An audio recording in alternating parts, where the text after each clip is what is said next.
ፊልሙ የሚጀምረው ኤሪክ በርግላንድ የተባለ የአሜሪካና ኖርዌይ ዜግነት ያለው ሰው በህይወቱ ምንም ዓላማ ሳይኖረው በኖርዌይ ደን ውስጥ በቆሰለ እግሩ ሲንከራተት እያሳየን ነው። ከረጅም ጉዞ በኋላ በጫካው መሃል ድንኳን ለመስራትና ለአንድ ሌሊት እዚያ ለማረፍም ይወስናል።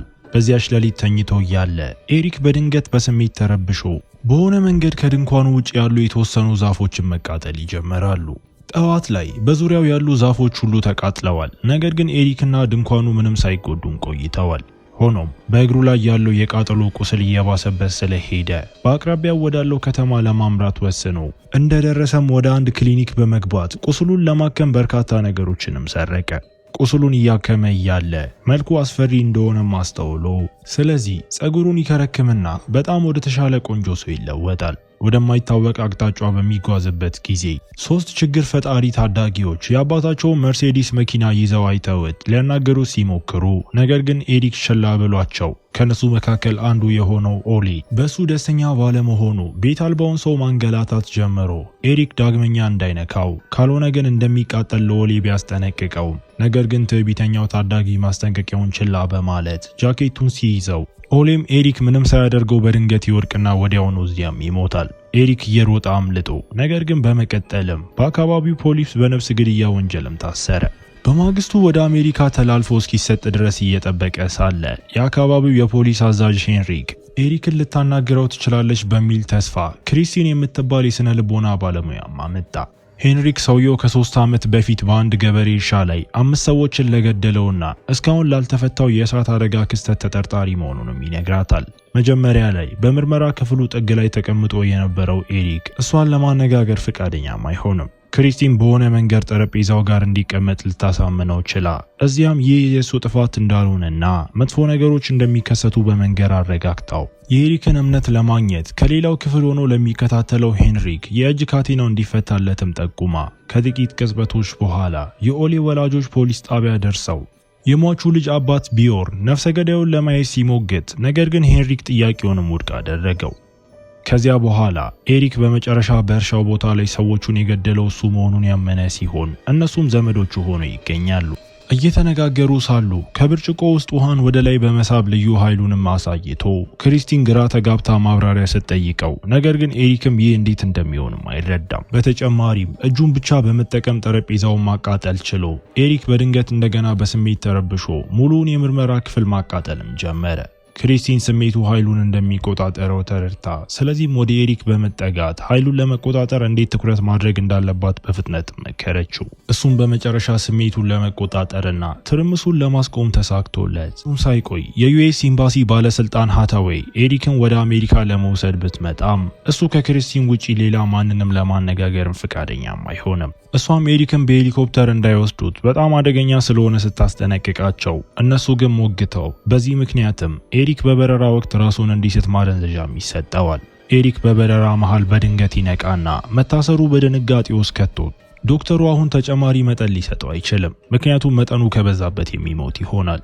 ኤሪክ በሆነ መንገድ የነጎድጓድ ማዕበል ሲፈጥር ይህም ሄሊኮፕተሩ ኃይል እንዲያጣና ባህር ውስጥ እንዲከሰከስ አድርጎ ከዚያም በውሃ ውስጥ መተንፈስ እንደሚችል ይገነዘብና የመቀመጫ ቀበቶውን ለማቃጠል ኃይሉን ተጠቅሞ ሃታዌይን ማዳን ተሳክቶለት እሷ እንደነቃች ወዲያውኑ ከቦታውም ይሮጣል። የፍለጋና የነፍስ አድን ቡድኑ በስብርባሪ ውስጥ የፍለጋ ስራውን ጀምሮ 3 አስክሬኖችን ማየት ቻለ።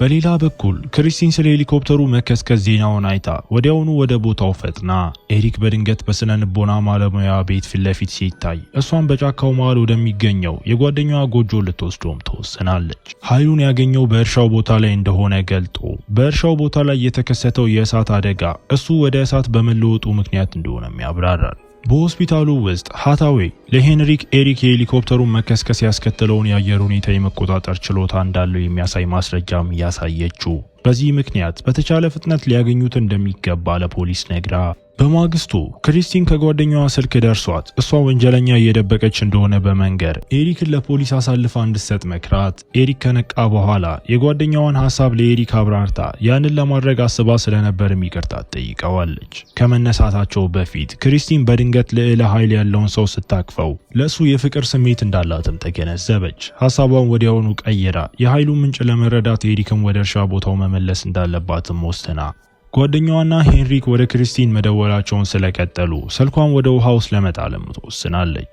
በነዳጅ ማደያው ውስጥ ክሪስቲን ፖሊሶች እሱ ተጠርጣሪ በመሆኑና ለሄሊኮፕተሩ መከስከስ ተጠያቂ ስለሆነ ኤሪክን እየፈለጉት እንደሆነ ተረድታ በመንገዳቸው ላይ ያሉ ኤሪክ አንዳንድ ጊዜ መላውን አድማስ የሚሞላ ግዙፍ ዛፍ የሚታይበት የተለየ ዓለም ውስጥ እንዳለ ሆኖ እንደሚሰማውም ያብራራል። ከጥቂት ቅጽበቶች በኋላ ክሪስቲን ከፊቷ ያለውን ትልቅ የጭነት መኪና ለመቅደም ስትሞክር በዚህ ምክንያት መኪናቸው በተቃራኒ አቅጣጫ ከሚነዳ መኪና ጋር ሊጋጭ ጥቂት ቀርቶት ይህ ኤሪክን በድንጋጤ ውስጥ እንዲወድቅ ያደርገውና በድንገት መኪናቸውን የሚያበላሽ የመብረቅ ብልጭታ ቢያወጣም ነገር ግን በሆነ መንገድ ክሪስቲንን በጭራሽም አይጎዳትም። ከአደጋው በኋላ የጭነት መኪናው ሹፌር ወደሚሄዱበት መንገድ ሊሸኛቸው ወስኖ ብዙም ሳይቆይ ፖሊሶች አደጋው ወደ ደረሰበት ቦታ ደርሰው እዚያም ሃታዌ ኤሪክ ወደ ሌላኛው ከተማ የሚወስደውን ድልድይ እንዲደርስና እንዲያልፍ እንደማይፈቀድለትም ትገልጻለች። በመጨረሻም የዩኤስ ወኪሏ ቀደም ሲል የጠቀሰችው ድልድይ ጋር ሲደርሱ ሆኖም ፖሊሶች የመንገድ መዝጊያውንም አዘጋጅተዋል። ሹፌሩ በመጨረሻ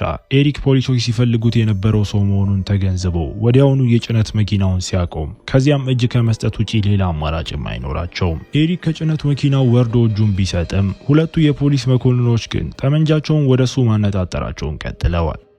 ክሪስቲን ወደ እነሱ በመጠጋት መሳሪያዎቻቸውን እንዲያወርዱ ስትጠይቃቸው እነሱ ግን ይልቁኑ እሷን ይዘዋትም ኤሪክ አሁን የወደዳትን ሴት እንዲለቁለት ሲለምናቸው እነሱ ግን ችላ ሲሉት ይህም ኤሪክ እንዲቆጣና ቁጥጥር እንዲያጣም አደረገው። ጥቁር ደመናዎች በድንገት ሰማዩን ሸፍነው የነጎድጓድ ማዕበልም ተከስቶ ኤሪክ በስቃይ እየጮኸ ሳለ የመብረቅ ብልጭታዎች መምጣትም ይጀምራሉ።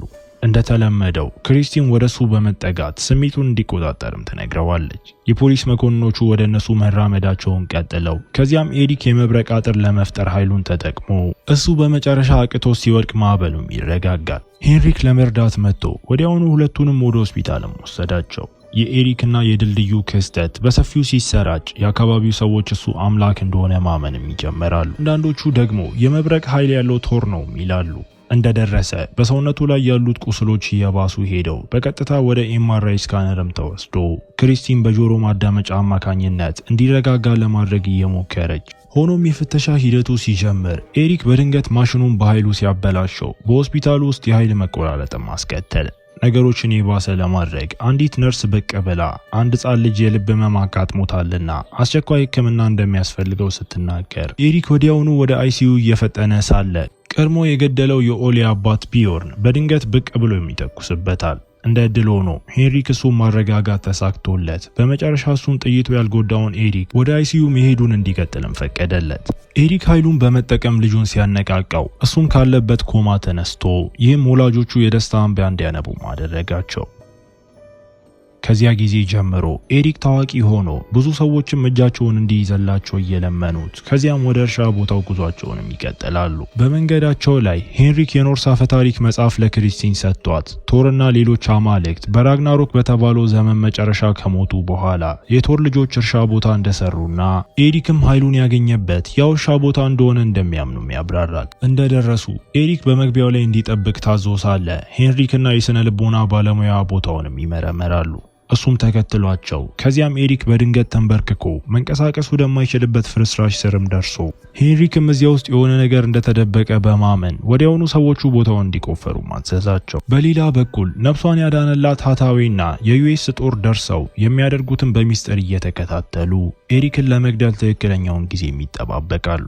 ቡድኑ በመጨረሻ ከእርሻው ቦታው በታች በርካታ የጥንት የኖርስ የድንጋይ ላይ ጽሑፎች ያሉበት ዋሻም አገኘ። ኤሪክ ቀደም ሲል ለክሪስቲን የነገራትን ይግድራሲል የተባለውን የዛፍ ምስልም ጭምር ያገኛሉ። ቡድኑ ቦታውን ከመረመረ በኋላ ኤሪክ ወደ ዋሻ ውስጥ የሚገባበት ጊዜ እንደሆነ ነግሮት እዚያም አንድ ሳጥን ያገኘ ሲሆን ከአንዱ የቡድን አባል እርዳታ ጋር ሳጥኑን ከፍቶ የቶርን ጓንት፣ ቀበቶውንና መዶሻውን ሚዮልኒርን ጭምርም አገኘ። ኤሪክ ከዚያም ይዟቸው ሁሉንም የቶርን ዕቃዎች ሲለብስ በድንገት ከሰማይ የመብረቅ ብልጭታ መጣ።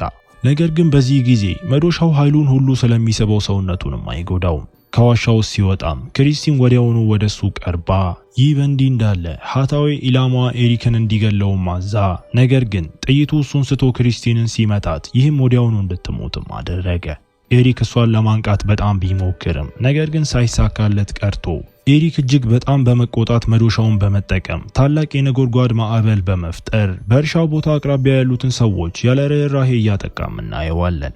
በፊልሙ ማጠናቀቂያ ላይ አንድ ዘጋቢ በእርሻ ቦታ ላይ ያለው የነጎድጓድ ማዕበል ከፍተኛ ቁጥር ያላቸውን ሰዎች ሕይወት ማጥፋቱንና ኤሪክ በሚስጥር እንደጠፋ ከዛ በኋላ ማንም እንዳላየው ሲገልጽ እያሳየን ፊልሙ እዚህ ጋር ይጠናቀቃል።